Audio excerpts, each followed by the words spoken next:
dia tak buku ayah mungkin dia tak bawa, dia tertinggal dia. Jadi kan begitu kan. Jadi akhirnya apa jadi? Lantaskan. Tapi ada hikmahnya. Jadi orang cepat balik.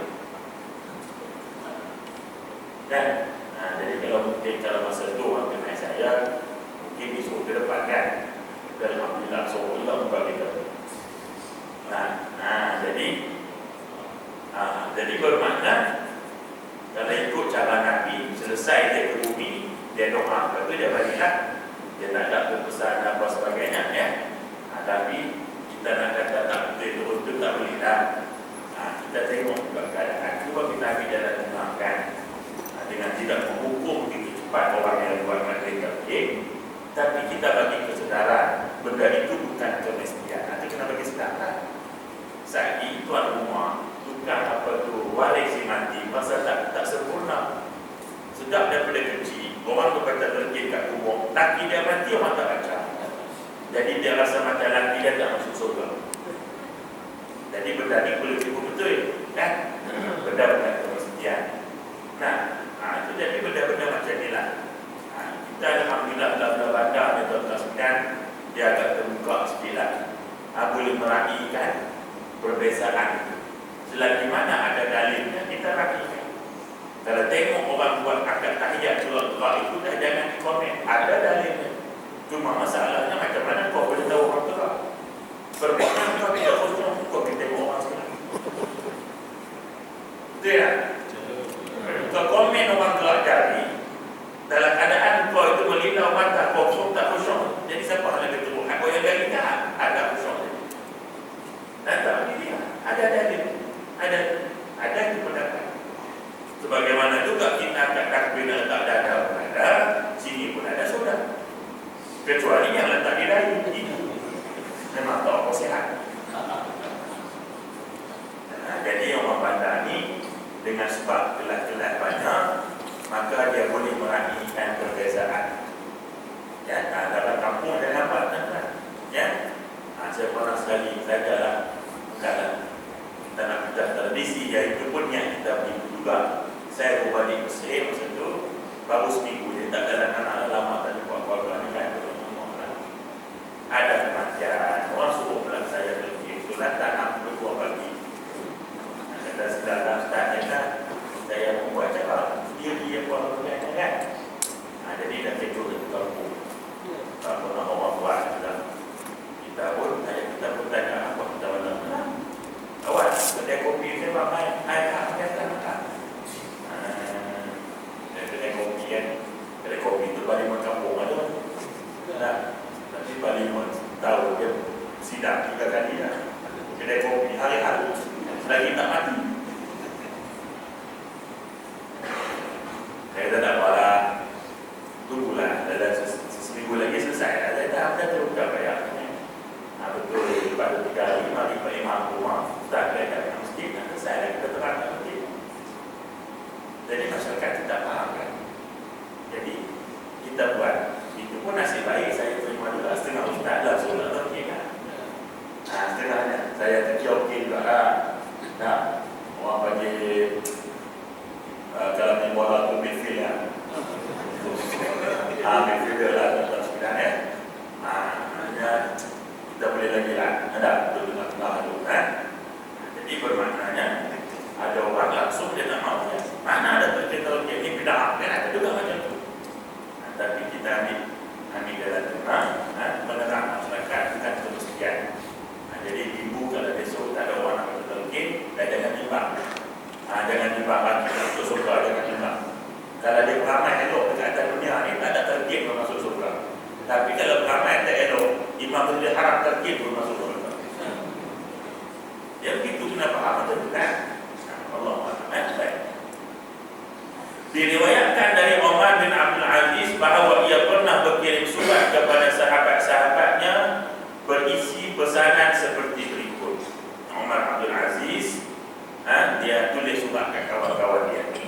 Amma ba'du. Lepas dia tulis puji pada Allah, selawat pada Nabi. Amma ba'du. Amma ba'du mana ada pun selepas itu. Aku pesan kepada kamu untuk selalu bertakwa kepada Allah yang Maha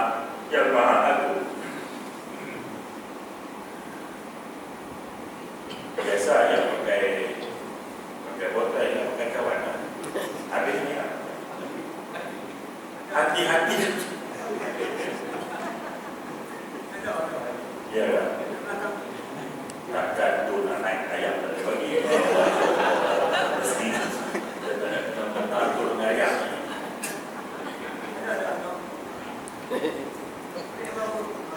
Ya, orang bagi. Dia bukan ni yang boleh bagi tu. Bagi apa tu? Apa lah istilah. Baik.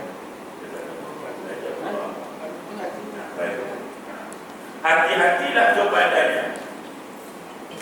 Jadikan takwa dan sifat wira'i itu sebagai bekal, kerana sesungguhnya kalian berada di sebuah negeri yang sebentar lagi akan dibalikkan berserta para penghuninya. Allah telah menyiapkan kiamat dan segala huru-hara. Allah akan meminta pertanggungjawaban kepada kalian semua tentang segala apa yang paling kecil sekalipun. Kamu semua ini adalah hamba Allah. Kerana itu ingatlah akan kematian yang pasti tiba dengan firman Allah Ta'ala, kullu nafsin za'iqatul maut. Imam Umar Abdul Aziz dia kirim surat ingatkan kawan-kawan dia tentang mati. Ini lain yang untuk wali dulu ni. Dan kita kalau tulis surat ingat mati, orang kata anak mati, dia tetap nak kita anak mati. Jadi terbalik itu tak sekalian.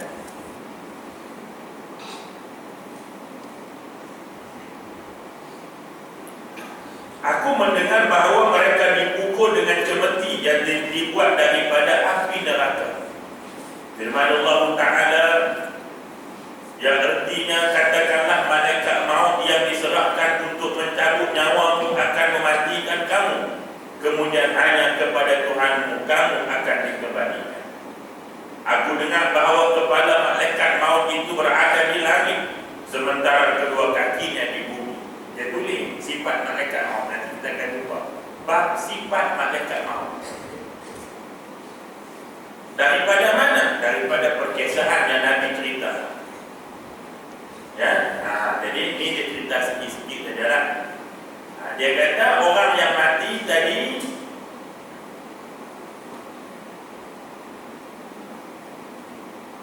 akan, sekiranya dia jahat, dipukul dengan cemeti yang terbuat daripada api neraka. Ada cerita. Dan aku dengar bahawa kepala malaikat maut itu berada di langit, sementara kedua kakinya berada di bumi. Nak gambar besarnya malaikat maut itu. Tak ada cadang nak lari. Tak ada cadang nak lari. Besar, apa nak lari mana?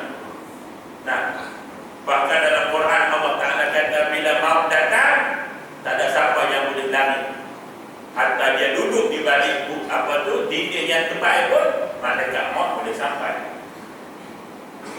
Sebab itu Nabi SAW ingatkan kita, bila kita ziarah orang yang sedang nazak nak mati, antara yang Nabi larang iaitu bercakap benda-benda yang buruk tentang orang tadi. Jangan. Sebab apa? Nabi kata dia mendengar apa yang kamu tidak dengar. Jadi ditanya apa yang perlu kita buat bila ziarah orang yang telah ada tanda-tanda nazak nak mati. Jadi kena ada ilmu lah tanda-tanda nazak macam mana. Tak kena ulang lagi. Cukup banyak kali lah. Dalam apa tak ingat pun buat ingat sekarang. Ataupun tanya nanti pasal-pasal makan tadi kan. Boleh. Bila dah ada tanda-tanda kematian itu, maka orang yang pergi ziarah pertamanya doakan kepada dia. Doa. Dan Nabi lah bercerita tentang buruk dia. Sebab apa? Dia dengar apa yang kita sembah, walaupun kita sembah apa pokoknya. Maka bila kita sembah itu menimbulkan kegelisahan dia, kebimbangan dia, dan akhirnya lahir ketakutan nak mati. Maka bila ada rasa takut nak mati, dibimbangi dia menjadi apa yang Nabi pernah gambarkan kepada Aisyah. Nabi kata ada manusia yang tak siapa yang suka bertemu Allah, Allah suka bertemu dengan dia. Siapa yang tak suka bertemu dengan Allah, maka Allah pun tak suka bertemu dengan dia. Aisyah tanya, ada orang yang tak suka jumpa Allah? Aisyah tanya,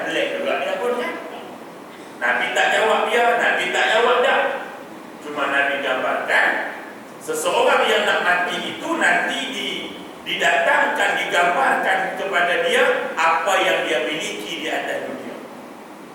Didatangkan rumah dia, harta dia, saham-saham dia, semualah, ya. Lalu menyebabkan dia rasa sayang nak tinggal dunia. Bila dia sayang nak tinggal dunia, orang ajak mengucap, dia tak nak mengucap. Sebab bagi dia, mengucap itu mati, sedangkan dia tak nak. Maka begitu juga jadinya, bila ada orang yang bercakap tentang keburukan dia, takut dia tentang mati? Ya takut. Sebab orang yang nazar ini, kata ulama, apa itu nazar? Nazar ni apa dia? Nazar ini ialah keadaan ataupun dunia, kalau kita boleh istilahkan dunia, antara alam kubur dan alam dunia. Dia duduk dalam. Dia pakai nazar. Sebab itu orang yang nazar, lepas nazar tu confirm mati.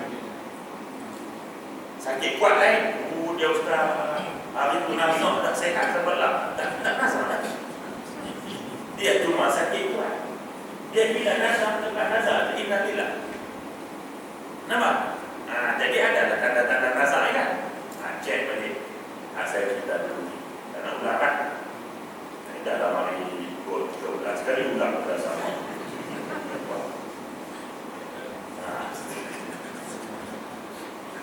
Baik. Jadi begitu juga kalau kita tengok ya, kalau kita faham betul-betul Nabi SAW bila dia mengirimi jenazah, bila jenazah tadi diletakkan dalam liang, dan seafdal-afdal liang, Nabi ditanya mana yang lebih afdal, liang yang di tepi. Dia ada liang tengah, kan?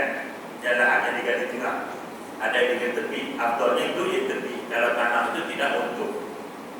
Jadi Nabi sebelum apa tu, sebelum ditimbus tadi atau ditimbus tanahnya, Nabi akan mengambil tanah dan ditaburkan di atas mayat sebanyak 3 kali, bermula daripada kepala hingga ke kaki. Ini sunnah Nabi. Ramai orang tinggal. Yang sunnah tak buat, yang punah buat. Ini masalah.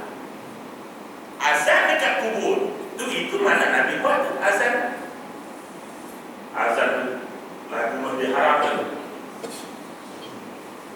Nah, ada pula azan beramli sumpah sekarang tadi. Ada ramai terbangun mayat.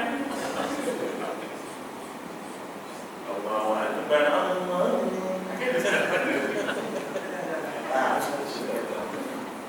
Terbangun mayat tinggi. Yang punah dibuat, yang sunnah ditinggal. Kenapa ini berlaku? Sebab tak tadi. Maka Nabi bila mayat tadi letak dalam liang lahat, kemudian dibendulkan dengan ketulan batu di pundak apa sebagainya supaya dapat dia ke tanah. Kemudian dia akan taburkan, ambil tanah daripada kepala, ambil tanah daripada kepala sampai kaki, ambil tanah daripada kaki, baru ditibur dengan tanah yang banyak. Ini sunnah yang ditinggalkan. Dan seafdal-afdal yang menaburkan itu orang yang soleh, bukan semestinya anak dia. Kalau anak dia hantu bayar, tolong. Orang yang soleh. Jadi orang yang soleh itu bukan nama dia saleh, bukan? Nama soleh. Tapi kalau nama dia soleh, dia nama soleh itu pasti okey. Takut nama dia soleh, akhirnya dia toleh. Baiklah, itu yang kita tinggalkan kan, gitu kan?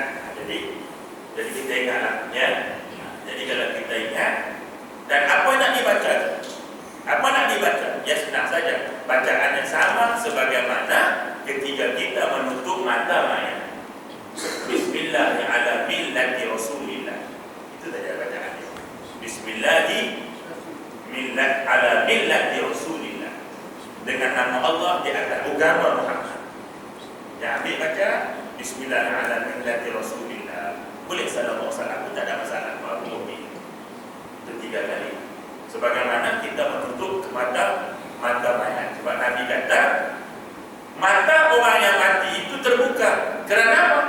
Mata tadi mengikut keluarnya roh keluar dari kaki sampai atas, maka dia tengok roh itu keluar ke kepala. Jadi matanya terbuka. Jadi mata terbuka itu bukan jahat.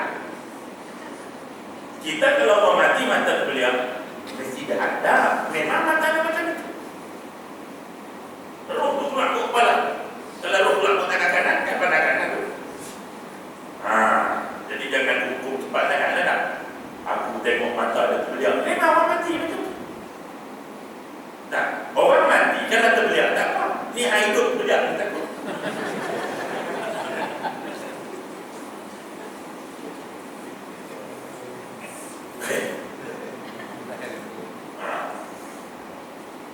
Seluruh dunia ini berada di tangan malaikat maut, sama seperti sebuah piring yang ada di hadapan seorang di antara kamu ketika hendak makan. Itu perbandingan dia senang kan? Malaikat maut dengan mati, tak, dia kata dengan dunia macam ni saja. Apa nak lari mana? Dia begitu dia. Aku dengar pula kata Omar Abdul Aziz, bahawa malaikat maut itu memandang ke wajah setiap manusia sebanyak 366 pandangan. Bila? Sehari semalam. Ketiga bila? Hampir dia berada mati. Bini kita tak tengok banyak ni. Kalau bini kita tengok banyak ni, pengsan kita. Waktu dia dapat pandang.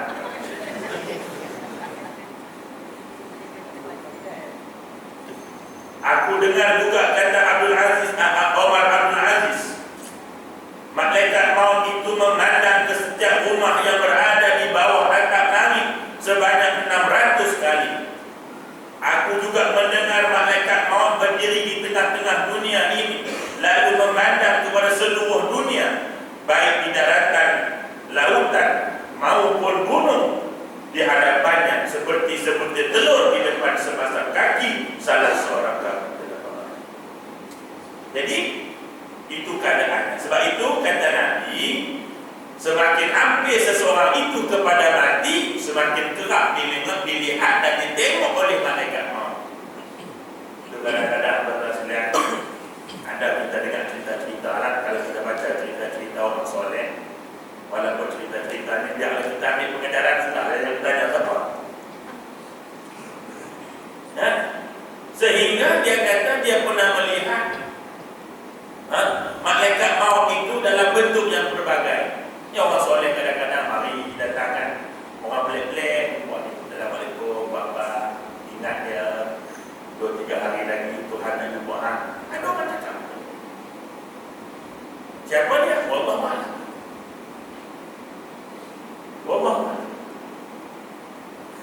Jadi kerana itu sebenarnya yang menentukan bagaimana kita mati ialah kita. Saya selalu sebutkan, bila mati itu kerja Tuhan. Itu kerja Tuhan. Di mana mati itu kerja Allah juga. Tak ada siapa yang tahu. Bahawa disebut dalam hadis, tidak ada manusia di aidi ardh tamu dia mati kat mana, tak ada orang tahu. Itu juga tak penting. Sebab itu Allah tentulah kita ni mati kat mana, Allah tentulah. Kat Bukit Lutung ke, Bukit Idaman ke, semua Allah tentulah. Tetapi bagaimana nak mati, itu kita tentu. Itu kita yang tentu. Bila mati, di mana mati, itu kerja Tuhan. Tak satu kita fikir. Tapi bagaimana nak mati, itu kita. Sebab itu harus hukumnya berdoa untuk mati syahid. Boleh? Boleh. Sebab itu tuan-tuan sekalian, sebahagian ulama kata makruh orang-orang yang pergi ke Madinah atau Mekah mendoakan agar dia balik. Itu makruh. Jangan fikir balik. Pergi Mekah, Madinah, biar mati sana. Tapi kita takut kan. Tengok interview dengan orang jemaah haji, harap sihat dah, pergi sihat, balik sihat. Tak kira cepat balik. Takut. Kita terdengar interview kan. Orang-orang yang Kelantan Jaya sebelum berangkat malam, dia ada perasaan alhamdulillah lah. Apa harapan harap sihat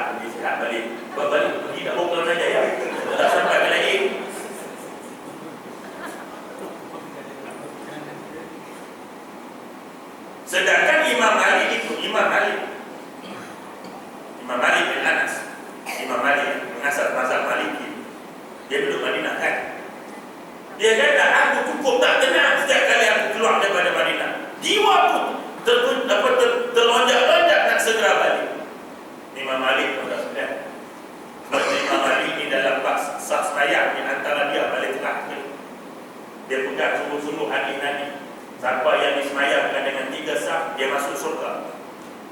Sebab itu kalau sikit pun dia pastikan dibuat dalam 3 saf. Imam Malik dia kelas sikit dalam hadis. Sebab dia pegang pada zahir ayat, dia tak takwil pokok. Bunyi pusing-pusing dia tak takwil. Nabi kata siapa-siapa yang disemayangkan dengan 3 saf solat jenazah masuk surga. Dia tak takwil lah jumlah. Dia kira saya boleh buat 3, buat 3. Tetapi dalam nak buat saf mesti jangan seorang. Seorang tu dia tapi.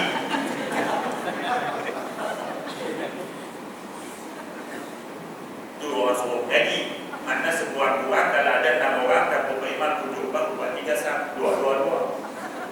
Oh betul. Kalau seorang tu bukan saf. Benar? Contoh sekian ya. Sebab itu kalau sembahyang 2 orang, jangan Pak Imam semua soft, kan? Dia hukum dia tidak ada masalah apa-apa, tapi gelap di mereka. Sah berdakwah 2, saja Pak Imam depan tak bukti. Nak bukti sah itu lah mana? Memang seruan sah itu memang sunnah itu. Nabi ketika sebelum memulakan solat menghadap dia pada makmum itu. Dan ini yang mana-mana ialah kalau kita jadi imam, kadang-kadang kalau kita pergi pondok-pondok mana-mana kan, dia suruh kita ke depan, guru tengok itu kita. Dia sama juga kita buat mimbar ni, tuan-tuan. Ada masjid, dan tempat kita dekat lah saya. Tuan-tuan, kedudukan mimbar dia apa tak? Tahu tak desain kita tak berhenti. Di mana letak mimbar? Mana tempat Pak Imam nak sembahyang Jumaat? Kita boleh tahu orang Korea tu reti ke tak reti. Yang pada tanya aku apa reti tak? Aku dah boleh suruh. Kadang-kadang mimbar letak di sebelah kiri, mana boleh? Kadang-kadang. Masya Allah. Kadang-kadang apa tu? Tempat imam sembahyang Jumaat bawah mimbar tu lagi pening. Itu kan kita nampak tak dapat kan? Tapi kan nampak dia tubuh pondok, dia tak perlu kita bagi penilaian dia. Tak bodi. Apa baik sikit kan? Jadi mimbar mesti ke sebelah kanan. Imam di sini. Kedudukannya betul. Maknanya dalam ikhram kedudukan kedudukannya. Ya, kecuali tidak haram itu lain. Dia Nabawi itu lain. Itu memang dia tidak terikat dengan orang bagi undang-undang biasa. Dia adalah suatu benda yang istimewa. Itu lain berdasarkan. Saya faham. Jadi macam itu juga Imam Malik bila ditanya bagaimana nak ikut jenazah, nak duduk depan kan? Nak duduk apa tu apa bagi belakang atau macam mana? Dan ditanya permasalahan kalau sekiranya jenazah itu dibawa dengan kenderaan. Sekarang dengan kenderaan kau tak pikul dah kan? Kalau pikul, maka Nabi kata boleh saja kamu duduk di mana? Ikut depan keranda boleh, pikul keranda boleh, di belakang keranda pun boleh. Boleh semua. Tetapi kalau mayat itu dibawa dengan kenderaan, nah, kalau yang mengikut itu berkenderaan juga, maka tak boleh duduk depan tenda mayat. Yang mengiringilah, kalau yang memang pengguna jalan raya itu tak ada apa. Takkan pelatih trafik. Ini mayat tak mati trafik. Maksudnya yang mengiringi. Sebab begitu juga kalau nanti kita jumpa satu hadis Nabi. Itu hadisnya Nabi kata bagi orang yang memikul jenazah hendaknya bergilir-gilir dia. Maksud bergilir macam mana? Dibahas oleh Imam Malik pula. Biarkan Imam Malik ni dia pergi, dia tengok pada nas dia. Ya, sebab itu kalau tengok Imam Abu Hanifah, dia lebih dikenal sebagai ahli ra'i. Dia lebih banyak kepada pandangan dia. Nah, jadi maksud bertukar-tukar kata Nabi tadi bermula kamu daripada contohnya kamu duduk di sebelah ini kanan saya. Kita pikir dengan sini kan. Berhenti kamu. Nanti kalau kamu nak tukar, jangan duduk tempat ni. Pergi dia belakang sebelah kaki kanan saya. Agak penat berhenti, masa kamu nak take over balik, ambil di bahagian kiri mayat pula. Dan terakhir di sebelah kaki kiri mayat. Itu cara putarannya. Dan Nabi kata kalau kamu nak bergilir, bergilirlah dengan 4 giliran. Supaya keempat-empat pucu itu kamu rasa. Kan? Yang benda ini tidak jadi wajib. Kan? Tetapi kalau kita buat itu kan kita dapat ikut sunnah Nabi itu kan. Jadi jangan jadi khilaf itu. Nak jalan depan, ada kata tak boleh belakang. Mana-mana Nabi pernah. Abu Hurairah kata, aku pernah melihat Nabi mengiringi jenazah.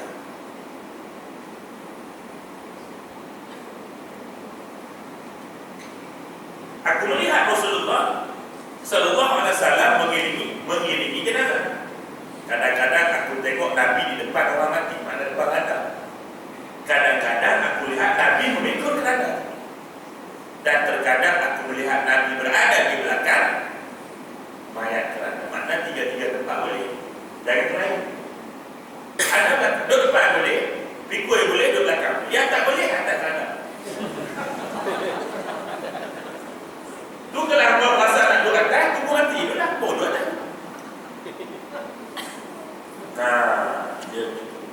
Begitu juga kita kena tahu kalau mayat yang kita nak sembahyang itu terdiri daripada laki-laki dan perempuan. Nak atok macam mana?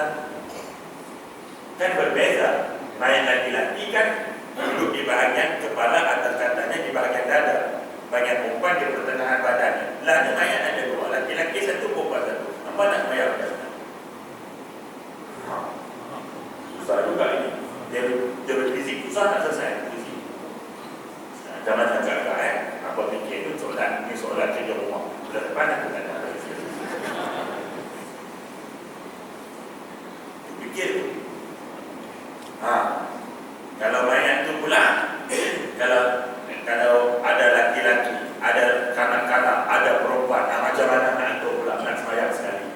Walaupun boleh saja diatur macam mana, tapi yang dianjurkan oleh ulama, dia support kita ketik kuku juga. Tidak ada satu hadis yang mengatakan dari mana tu dulu. Yang berlaku perbezaan ialah pandangan Imam Nawawi lain, pandangan Imam Ghazali lain, pandangan Imam Ahmad lain. Berbeza di mana kita nak mula.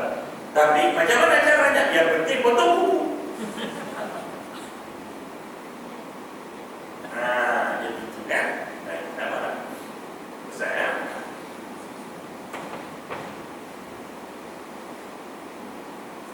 aku dengar malaikat maut berdiri di tengah-tengah dunia ini, lalu memandang ke seluruh dunia dari daratan, lautan maupun gunung ganas di hadapannya, seperti sebutir telur di depan sepasang kaki seorang kamu.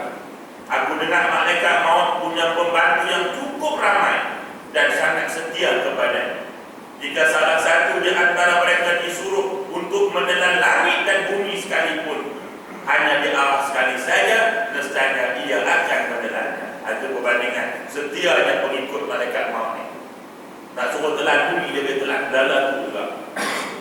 Aku dengar bahawa malaikat maut adalah malaikat yang paling ditakuti oleh malaikat yang lain. Katakan kita takut, malaikat lain pun takut. Kan disebut dalam satu hadis kursi, ketika mana Allah Ta'ala memerintahkan malaikat maut supaya mencabut nyawa orang kan. Semua cabutan yang nama sangkakala pertama. Sangkakala pertama tadi semua mati. Lalu Allah panggil malaikat maut, siapa yang belum lagi mati? Kata malaikat maut, yang belum mati, aku. Jibril, Mikail, dan juga Hamdatul Arash, malaikat yang pikul Arash. Hak lain semua mati. Lalu Allah Ta'ala kata cabut nyawa yang lain. Cabut dia, Mikail kena cabut, Jibril kena cabut. Lalu ditanya lagi, siapa yang masih bersisa? Tinggal aku dengan Hamlatul Arash. Cabut malaikat Hamlatul Arash, Afiqul Arash, cabut ya. Maknanya Arash Allah tidak ada karena ada malaikat. Malaikat tak ada pun Arash. Nah, nanti tak tahu Arash tu ada sebab ada malaikat pemikul. Ada, Allah Ta'ala kata bagi mati. Last sekali, siapa yang tinggal? Dia kata tinggal aku. Malaikat mahu kata aku tinggal. Allah Ta'ala kata, lah cabut nyawa orang sendiri. Lalu malaikat maut pun cabut nyawa dia. Menjerit dia malaikat maut tadi. Kemudian setelah malaikat maut cabut nyawa dia, Allah tanya, apa yang tinggal? Malaikat dah tak ada, tinggal maut dia. Tadi kan malaikat maut. Bila malaikat kena cabut nyawa, tinggal maut dia. Bila maut tinggal, lalu kata hadis tadi, Allah menjelmakan dia seumpama seekor binatang, lalu disembelih oleh Allah. Maka matilah maut tadi. Bila maut mati, sebab itu orang yang di alam akhirat tidak mati-mati. Sebab apa? Mati itu sudah mati. Jadi tak mati lah, sebab mati itu dah mati. Nah, yang kita mati sebab mati itu belum mati. Bila mati sudah mati, yang tak ada lagi mati mah.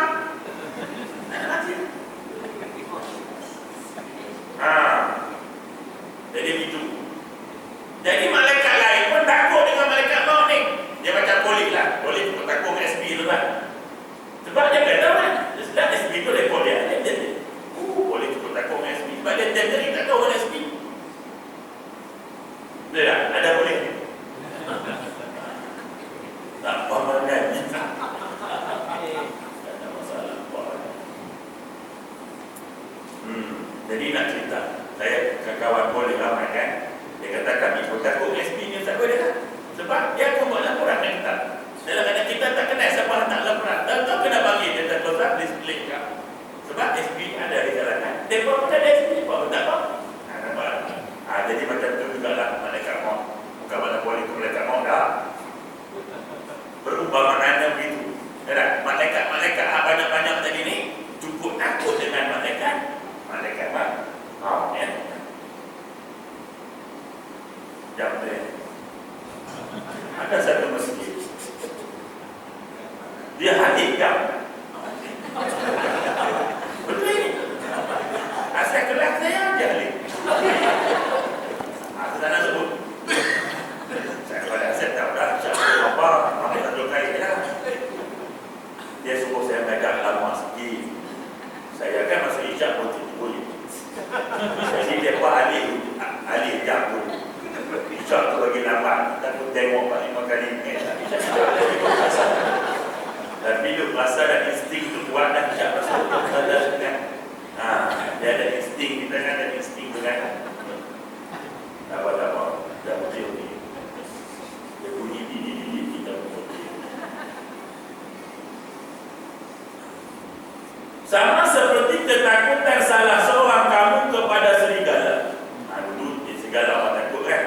Aku dengar juga para malaikat pembawa arash jika didekati oleh salah satu malaikat maut langsung hancur berkeping-keping kerana sakit, kerana ketakutan. Ini pemikul arash Allah. Kalau malaikat datang dekat hancur. Bayangkan.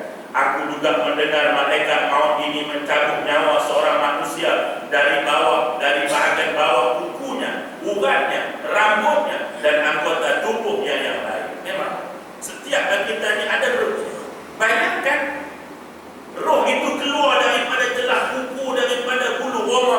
Sebab itu kita tarik bulu roma sakit. Macam banyak mana bulu roma yang Allah tarik. Macam itulah ketakutan dari kita kepada tuan-tuan sekalian, malaikat maut. Lalu ketika roh meninggalkan persediaan bersedih-sedih, sakitnya melebihi daripada 1000 kali dihantam dengan pedang yang tajam. Aku juga mendengar kata Umar Abdul Aziz bahawa seandainya sakit yang dirasakan oleh sehelai rambut si mati diletakkan pada langit dan bumi, keduanya hancur berantakan. Kesakitan rambut kita ni, roh nak keluar daripada rambut ni. Kalau diletakkan di langit bumi dan tak tahan. Sebagaimana juga orang yang diletakkan pada neraka paling bawah dalam neraka, dibakar dengan neraka paling bawah, dibawa keluar misalnya, diletak dan dibakar dengan api yang paling panas dalam dunia. Apa kata ulama? Dia boleh tidur lelap. Tak ada apa api yang paling panas dalam dunia setelah dia dibakar dengan api paling rendah dalam neraka.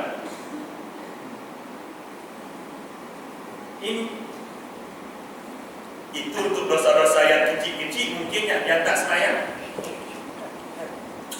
Sehingga saya tanya tuan-tuan sekalian, kalau hangpa tahu ada mayat yang mati itu tak pernah semayang, apa hukum menyembahyangkan jenazah ini?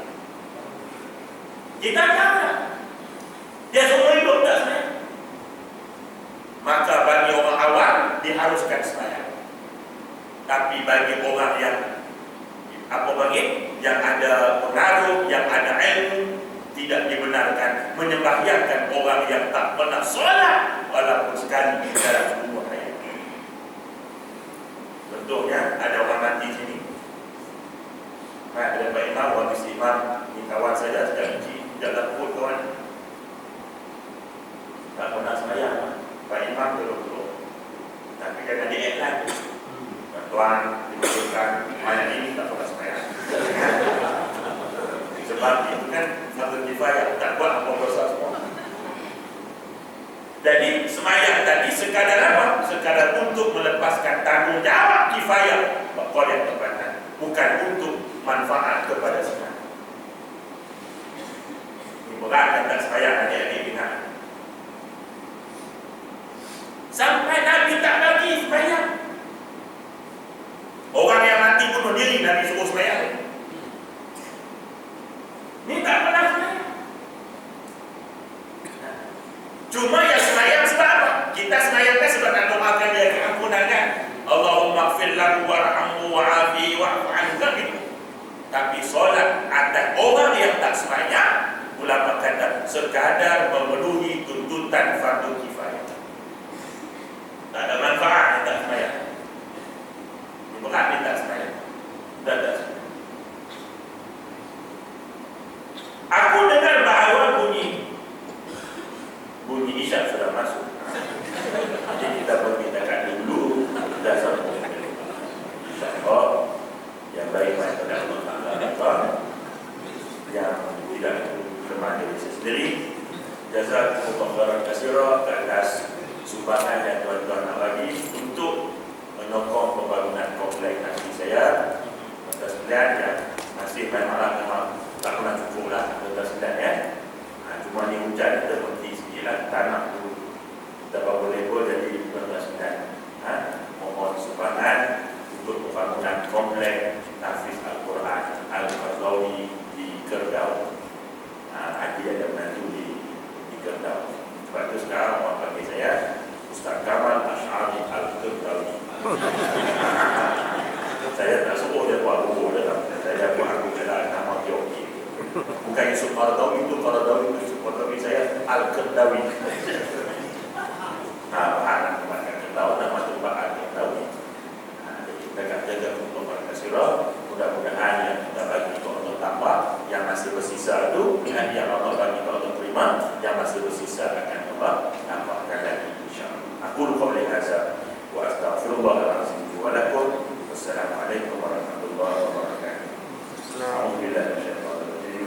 Bismillahirrahmanirrahim. Alhamdulillahirabbil alamin. Wassalatu wassalamu ala rasulillah sayyidina Muhammad wa ala alihi wa sahbihi ajma'in. Ya Allah ya Tuhan kami, hidayahlah kami dari hati yang tidak kosong, ilmu yang tidak manfaat, amalan yang tidak kau angkat, dan doa yang tidak kau terima ya Arhamar Rahimin. Allahumma jama'na hadza jam'an marhuma wa tafarraqna min ba'di tafarraqan ma'suma. Ya Allah ya Tuhan kami, hidayahkan dari perhimpunan kami pada malam ini untuk rahmati, berpindah selepas ini perpisahan di bawah keampunan dan rahmat-Mu ya Arhamar Rahimin. Ya Allah ya Tuhan kami, Kau ampunilah dosa-dosa kami yang banyak ini ya Allah. Dosa kedua bapa kami ya Allah, dosa anak-anak kami ya Allah, dosa suami-suami kami ya Allah, dosa isteri-isteri kami ya Allah, dosa seluruh orang beriman di kalangan kami, sama ada yang masih hidup ada dalam menghadapmu ya Arhamar Rahimin. Rabbana atina fid dunya hasanah wa fil akhirati hasanah wa qina adzabannar. Sallallahu alaihi sayyidina Muhammad wa ala alihi wa sahbihi ajma'in. Walhamdulillahi rabbil alamin.